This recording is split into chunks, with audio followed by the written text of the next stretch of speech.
ہزار ستونوں والا ایک خوابوں کا شہر جسے آج سے 3000 سال پہلے ایک دیو ہیکل قوم نے تعمیر کیا تھا۔ ایک ایسا شہر جہاں ایک مصنوعی جنت بھی بنائی گئی۔ یہ وہی گمشدہ شہر ہے جسے سینکڑوں سال سے خزانے کی لالچ میں لوگ تلاش کرتے آ رہے ہیں۔ جب ایک آدمی عرب کے صحرا میں بھٹکتے ہوئے اس شہر میں چلا گیا تھا، وہاں اس نے کیا دیکھا تھا؟ ناظرین گرامی، السلام علیکم۔ لرننگ لائبریری میں ایک بار پھر خوش آمدید۔ ناظرین، قوم عاد ایک عرب قوم تھی جو جزیرۃ العرب میں زندگی گزارتی تھی۔ یہ عاد بن اوس کی اولاد تھے اور اپنے قبیلے کا نام اپنے اجداد کے نام پر رکھا تھا۔ قوم عاد اپنے دور کے سب سے طاقتور قوم تھے۔ ان کے قد درخت کی طرح لمبے، بہت صحت مند اور وہ بھاری جسم کے مالک تھے۔ مال و دولت ان کے پاس بے شمار تھی اور ان کے پاس بہت زیادہ نعمتیں تھیں۔ اپنے اونچے قد اور شان و شوکت کی وجہ سے انہیں بلند مقامات پر بسنے اور بلند و بالا عمارتیں بنانے کا بڑا شوق تھا۔ تاریخ میں عاد کے نام سے دو قومیں گزری ہیں، ایک کو عاد اولیٰ اور دوسری کو عاد ارم کہتے ہیں۔ عاد اولیٰ سام بن نوح کی اولاد تھے۔ اس قوم کی طرف اللہ نے حضرت ہود علیہ السلام کو پیغمبر بنا کر مبعوث فرمایا۔ جب اس قوم نے شرک اور بت پرستی ترک نہ کی تو اللہ نے ان کی بدعمالیوں کے سبب انہیں ایک عظیم آندھی سے تباہ کر دیا تھا۔ قرآن کریم میں یہ قوم دنیا اور آخرت دونوں میں اللہ کی رحمت سے دور اور محروم ہے۔ ان کے تباہ ہونے کے بعد حضرت ہود علیہ السلام بچے ہوئے لوگوں کو لے کر حضر موت کی طرف ہجرت کر گئے۔ ان کی رہائش اعقاف کے علاقے میں تھی۔ یہاں اس قوم نے خوب ترقی کی اور اللہ نے انہیں بے شمار نعمتوں سے نوازا۔ انہیں عاد ارم کہا جاتا تھا اور یہ جس علاقے میں آباد تھے اسے شہر ارم کا نام دیا گیا۔ اس شہر کو ذات العماد بھی کہا جاتا ہے، جس کا مطلب ستونوں والا شہر ہے۔ یہ شہر طوفان نوح کے کافی عرصے بعد بسا اور کافی ترقی یافتہ تھا۔ عاد ارم کے لوگ کم از کم 12 گز ہوا کرتے تھے۔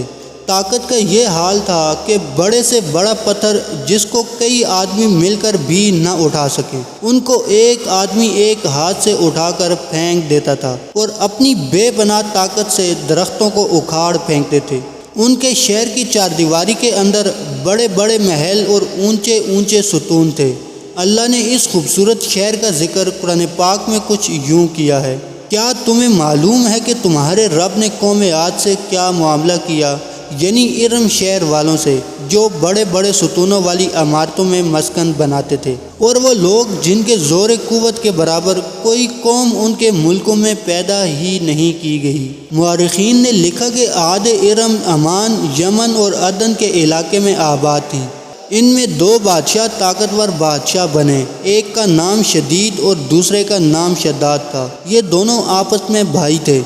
شدید اور شداد کو جب سلطنت ملی تو انہوں نے ظلم و جبر سے شہروں پر قبضہ کر لیا۔ شدید کے مرنے کے بعد شداد سلطنت کا مالک بنا۔ اس نے اپنی حکومت کو مزید وسیع کیا اور بے شمار لشکر و خزانے جمع کیے۔ اس نے اپنی سلطنت کی رونق و کمال کو عروج تک پہنچا دیا۔ شداد کی سلطنت یمن سے عراق اور بعض روایات کے مطابق ایران تک پھیلی تھی۔ شداد کتابیں پڑھنے کا بڑا شوق رکھتا تھا۔ اس نے کتابوں میں پڑھا کہ موت کے بعد اللہ اپنے بندوں کو پھر سے زندہ کرے گا اور جنت میں داخل کرے گا، جو ایک حسین و خوبصورت جگہ ہے اور جہاں کائنات کے ہر آرام و آسائش کی جگہ میسر ہوگی۔ جب اس نے جنت کے باغوں اور نہروں کے متعلق پڑھا تو اس کے ذہن میں یہ خیال آیا کہ کیوں نہ میں بھی ایک ایسی ہی جنت دنیا میں تعمیر کروں کہ جو اس جنت کی مشابہ ہوگی اور وہاں لوگوں کو آباد کروں گا۔ لہٰذا اس نے اپنے وزیروں اور امراء کو جمع کیا اور حکم دیا کہ ایک ایسی جگہ تلاش کی جائے کہ جہاں بہت زیادہ درخت ہوں، وہاں صاف کھلی فضا ہو اور ایک وسیع میدان ہو کہ جہاں میں اپنی جنت بنا سکوں۔ اس کے لوگ ایسی جگہ کی تلاش میں نکل پڑے۔ کافی ڈھونڈنے کے بعد انہیں ملک عدن کی زمین پر ایک مقام ملی جو شداد کی خواہش کے مطابق تھی۔ لہٰذا انہوں نے آ کر شداد کو اس جگہ کی خبر دی۔ حضرت ہود علیہ السلام نے اسے اس کفر اور شرک سے روکنے کی کوشش کی لیکن وہ باز نہ آیا۔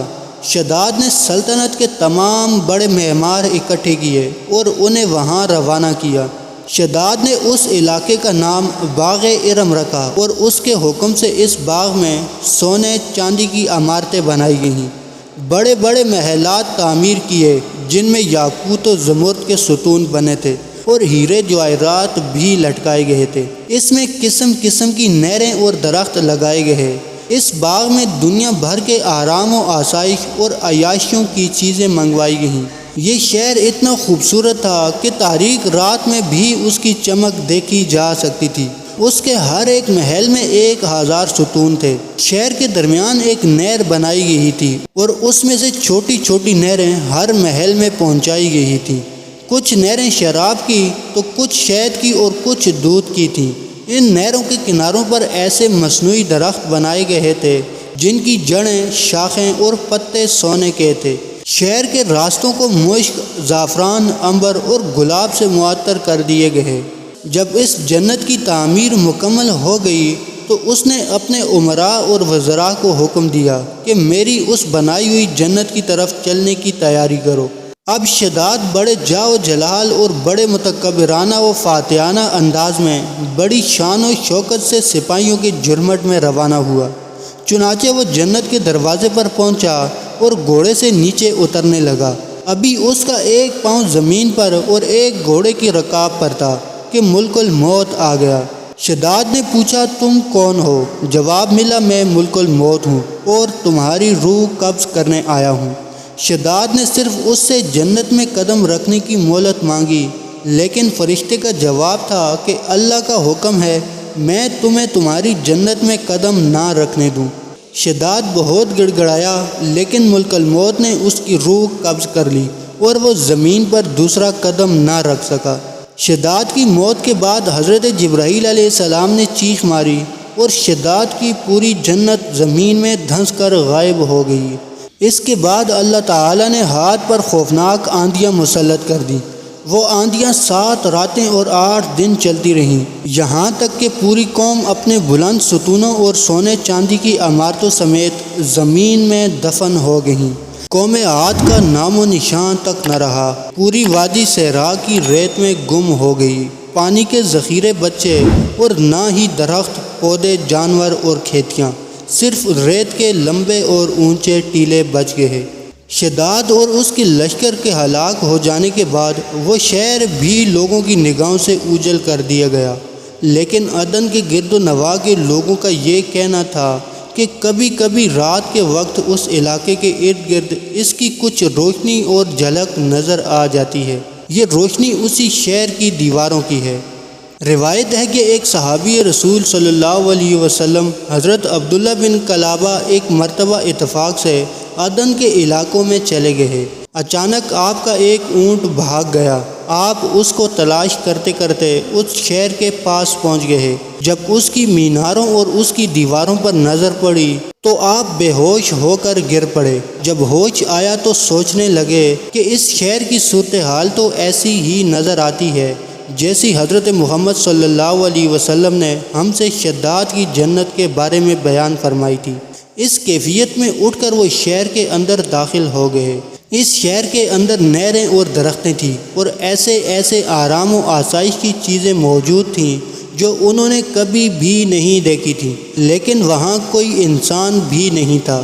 آپ نے وہاں پڑے سونے چاندی اور کچھ جواہرات اٹھا لیے اور واپس چل دیے۔ وہاں سے وہ اس وقت کے دارالخلافہ دمشق پہنچے اور اپنا سارا معاملہ حضرت امیر معاویہ کو بتایا اور اس شہر کی ساری نشانیاں بتا دیں۔ حضرت امیر معاویہ یہ سارا واقعہ سن کر نہایت حیران ہوئے اور اہل علم حضرات سے اس بارے میں معلومات حاصل کی کہ کیا واقعی دنیا میں کبھی ایسا شہر بھی بنایا گیا تھا، لیکن حضرت کعب بن احبار رضی اللہ تعالی عنہ نے بتایا کہ ہاں، قرآن مجید میں اس شہر کا ذکر موجود ہے مگر اللہ نے اس کو لوگوں کی نگاہ سے چھپا دیا ہے۔ حضرت کعب بن احبار رضی اللہ تعالی عنہ نے بتایا کہ نبی صلی اللہ علیہ وسلم نے بتایا تھا کہ میری امت میں سے ایک آدمی اس شہر میں چلا جائے گا اور وہ چھوٹے قد سرخ رنگ کا ہوگا، اس کی ابرو اور گردن پر 2 تیر ہوں گے۔ وہ اپنے اونٹ کو ڈھونڈتا ہوا اس شہر میں پہنچے گا اور وہاں کے عجائبات دیکھے گا۔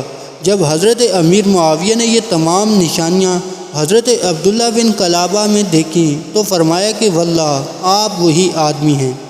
انگریزی میں اس شہر یا کھنڈرات کو the lost city of Iram اور the lost city of Atlantis کے نام سے مشہور ہے۔ عرصہ دراز تک یہ شہر اپنے خزانے کہانیوں کی وجہ سے عرصہ دراز تک مشہور رہا ہے اور ہر دور میں سیاح اس شہر کی تلاش میں رہے ہیں۔ یہ شہر دولت سے مالا مال ہونے کے علاوہ بدکاریوں اور فسق و فجور میں بھی شہرت رکھتا تھا۔ اوبار کا ذکر مشہور زمانہ عربی کتاب الف لیلہ میں بھی اس کا ذکر موجود ہے۔